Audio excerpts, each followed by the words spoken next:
O entendimento desse Instituto Voto Legal, contratado pelo PL, é de que há uma série de problemas na votação. E essas urnas todas teriam problemas. Elas não seriam auditáveis, você não teria transparência no processo do voto. E daí, justamente, há todo um questionamento. Agora são 16h22, a gente está aguardando então lá de Brasília, ao vivaço, para acompanhar a entrevista coletiva do PL. Vamos direto ao Brasil então, ao vivo, direita direta Brasil. No nosso entendimento, deve ser analisado pelos especialistas do TSE, de forma que seja assegurada e resguardada a integridade do processo eleitoral, com o único intuito: fortalecer a democracia para fortalecer o Brasil. Com a palavra, o engenheiro Carlos Rocha. Boa tarde a todos. Muito obrigado aqui pela oportunidade de falar com vocês. Em primeiro lugar, eu gostaria de destacar que esse ano nós tivemos um avanço muito grande, liderado pelo TSE, na transparência eleitoral. E é um processo de avanço. Foi criada a Comissão de Transparência Eleitoral, o Observatório de Transparência Eleitoral, e no dia 1º de agosto nós tivemos lá na primeira reunião do encontro das entidades fiscalizadoras. Naquele momento, recebemos inclusive vários documentos, sendo que um dos documentos muito interessante, muito bem feito, é o glossário das eleições informatizadas de 2022. E nesse documento, então, estão descritas as funções dos diferentes arquivos que são gerados pela urna eletrônica. E agora, logo após o final do segundo turno, no dia seguinte, o TSE, numa ação de transparência extremamente positiva e de uma maneira pioneira, publicou os 3 arquivos no portal de resultados do TSE. E nesse portal, então, para cada sessão eleitoral aparecem 3 arquivos. O boletim de urna, cuja função é permitir às pessoas conhecerem os resultados de cada sessão e, eventualmente, fazerem testes na totalização. O segundo arquivo, que é o RDV, é o Registro Digital do Voto, que tem como fim, segundo o TSE, permitir uma eventual recontagem, o arquivo que registra todos os votos. E o terceiro arquivo que o TSE nos liberou foi o log da urna, que, segundo a orientação do TSE, é um elemento importante de auditoria para os partidos políticos e para as entidades fiscalizadoras. E o que aparece nesse log de urna? É como se fosse um diário, né, de todas as atividades que cada urna eletrônica realiza, desde a sua preparação no TRE até o final do segundo turno. Imaginem vocês um diário em que cada linha registra uma atividade. Então, para o registro de cada atividade no log de urna de cada equipamento, o programa que constrói esse log, ele lê 2 dados, 2 informações diretamente do hardware da urna.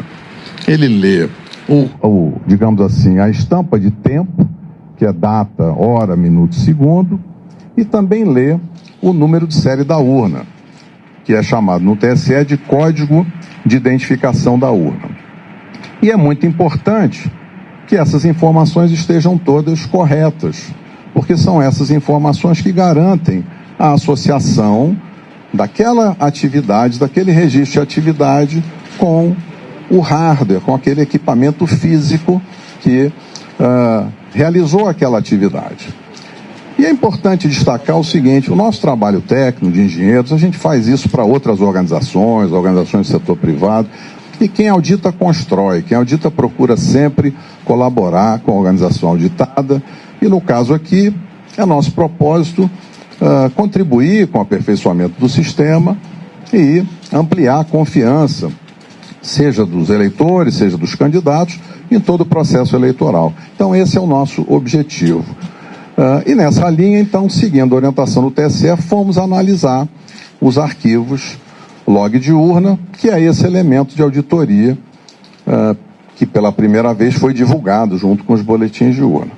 E como é que a gente fez isso? A gente foi buscar uma plataforma inteligente de dados, usamos também planilhas Excel, mas como as tabelas são muito grandes, foram construídas duas grandes bases de dados, uma com todas as linhas de todos os boletins de urna, para fazer análise de registro de votos, e a outra tabela, uma grande tabela, com todas as linhas de todos os arquivos log de urna, de todas as urnas. São mais de 472 mil urnas.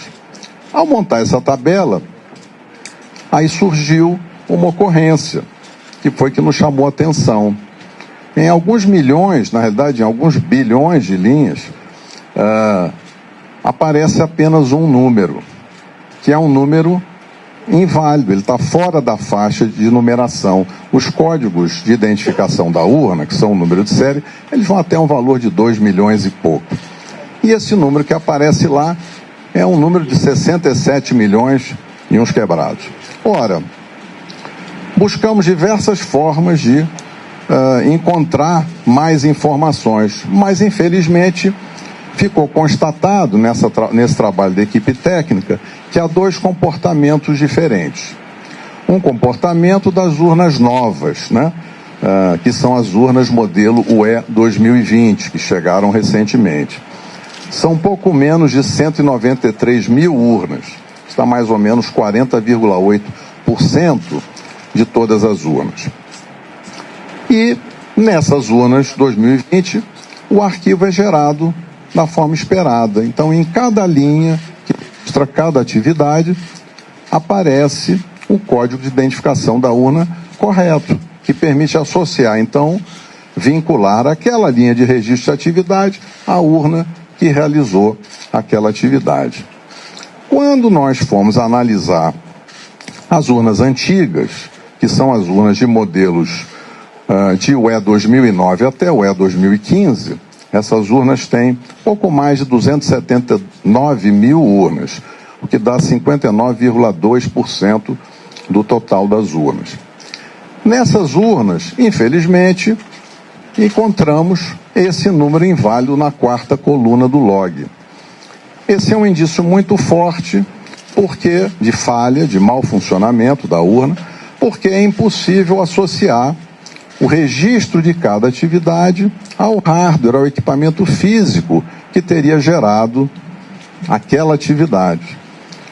Isso, evidentemente, tornou um problema, porque é muito desagradável ter esse indício de mau funcionamento, porque gera incerteza agora nos dados que são gerados por essas urnas. Por isso é que nós gostaríamos de interagir construtivamente com o TSE e avaliar com eles. Existe lá uma previsão na resolução que abre a fiscalização, que é para se fazer exatamente quando ocorre um evento extraordinário, se fazer uma verificação extraordinária após o pleito, e é isso que a gente espera fazer na sequência dessa descoberta. Um outro tema para finalizar é que surgiu uma outra ocorrência, que também é uma ocorrência importante, porque descobriu-se que existem urnas que travaram, assim como o nosso celular trava, assim como o computador trava, e quando acontece isso, a gente precisa muitas vezes desligar e ligar de novo. Isso aconteceu com urnas eletrônicas. Então, urnas travaram e foram desligadas no meio do período da votação, na chave, possivelmente o mesário fez esse desligamento, e foram religadas para que a urna voltasse a funcionar. Isso não seria um problema se não tivesse ocorrido uma violação do sigilo do ato de votar.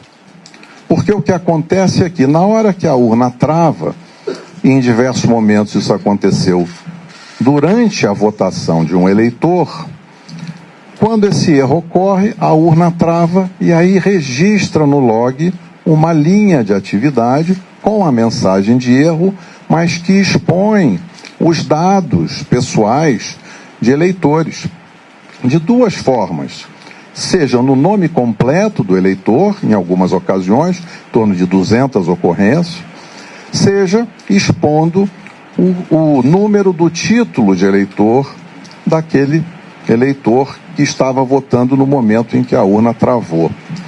Ora, esse ponto é um ponto muito sensível, porque o sigilo da votação e o sigilo do ato de votar é um direito constitucional. Então, na hora que a gente identifica uma ocorrência que viola o sigilo do ato de votar, esse é um tema que traz muita preocupação. Então, será muito importante trabalhar com os colegas do Tribunal Superior Eleitoral para averiguar o que poderá ter causado esse tipo de ocorrência. Mas o que na realidade resulta dessas duas ocorrências, tem outros indícios e possivelmente aí o relatório técnico vai ser divulgado, vocês vão ver dados mais detalhados sobre a análise que foi feita. Mas a gente resolveu falar para vocês, nesse tempo curto, dessas duas ocorrências. Então, finalizando, uma ocorrência é em cada linha de registro da atividade de funcionamento da urna. Em todas as urnas, modelos antigos, o código é inválido. Então, é impossível associar aquela atividade com a urna que realizou. Isso, então, é um indício muito forte de que há um problema nos programas. Esse problema pode ter diferentes causas, o relatório entra nesse detalhe. E outro ponto é essa ocorrência da violação do sigilo do ato de votar. Então, acho que esses são os dois pontos, eu encerro aqui a minha observação. Quero cumprimentar aqui nosso líder no Senado, o Portinho. Quero cumprimentar também o Atineu, nosso líder na Câmara. Quero cumprimentar o Magno Malta. Nossos deputados estão aqui, vários deputados que vieram aqui. O Gustavo, que veio aqui nos prestigiar. General Girão e muitos deputados, o Luiz Lima. Quero agradecer a presença de todos. E quero passar a palavra agora para o advogado Marcelo Bessa. Boa tarde a todos. Eu vou tentar ser bem breve para explicar as razões jurídicas que levaram o partido... Estão vendo melhor? Não. Vou tentar ser bem breve para explicar as razões jurídicas que levaram o Partido Liberal a ingressar com esse pedido perante o Tribunal Superior Eleitoral. Em razão desse relatório técnico gerado pela equipe que foi contratada pelo Partido Liberal para auxiliar no trabalho de fiscalização do sistema eleitoral e do processo eleitoral, o que é, inclusive, uma missão institucional de todos os partidos políticos, até por força da da legislação e da resolução 23173 do Tribunal Superior Eleitoral, esse relatório gerado apontou inconsistências nas urnas fabricadas anteriormente ao ano de 2020. Essas inconsistências são recorrentes em todas estas urnas.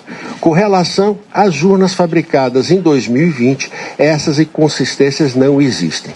Segundo foi apurado pela nossa área técnica contratada, essas inconsistências não permitem atestar o resultado ou que aquelas urnas efetivamente registraram o resultado eleitoral ou o voto à vontade do eleitor. Isso não quer dizer que ocorreu uma fraude, mas é uma possibilidade de fragilidade que leva aqui. Não se tem a certeza, segundo foi apurado pela nossa área técnica, de que aquelas urnas tenham credibilidade ou suficiente para atestarem aquela votação. E o que aconteceu também foi isso, é um dado relevante técnico que levou ao Partido Liberal o que levou o Partido Liberal a essa decisão foi que nesses erros que são recorrentes nessas urnas de de fabricação anteriores a 2020, que nessas urnas o resultado eleitoral aponta a vitória de um determinado candidato Lula, num percentual de 52% contra 47% do candidato Bolsonaro. Por outro lado, nas urnas novas, em que é possível a certificação plena do resultado eleitoral, segundo a nossa área técnica, segundo o relatório que nos foi enviado, esse resultado é diferente. Nesse caso, o candidato Bolsonaro teria 51%, pouco mais de 51% dos votos, e o candidato Lula teria 48,95% dos votos. Há, então, dentro de um dado objetivo, uma discrepância de resultados que, então, com base na resolução do próprio Tribunal Superior Eleitoral, fizemos uma representação para que o Tribunal Superior Eleitoral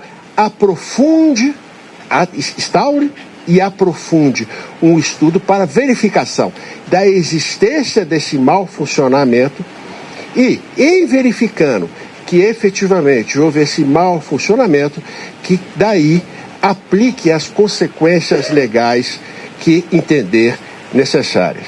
Então, o que o Partido Liberal fez foi apontar as inconsistências, segundo o que foi apurado pela nossa área técnica, e essas inconsistências, como elas levam a resultados discrepantes, e esta é a função de qualquer partido político no processo de fiscalização, o partido levou a esses fatos ao Tribunal Superior Eleitoral e pediu as providências legais daí decorrentes.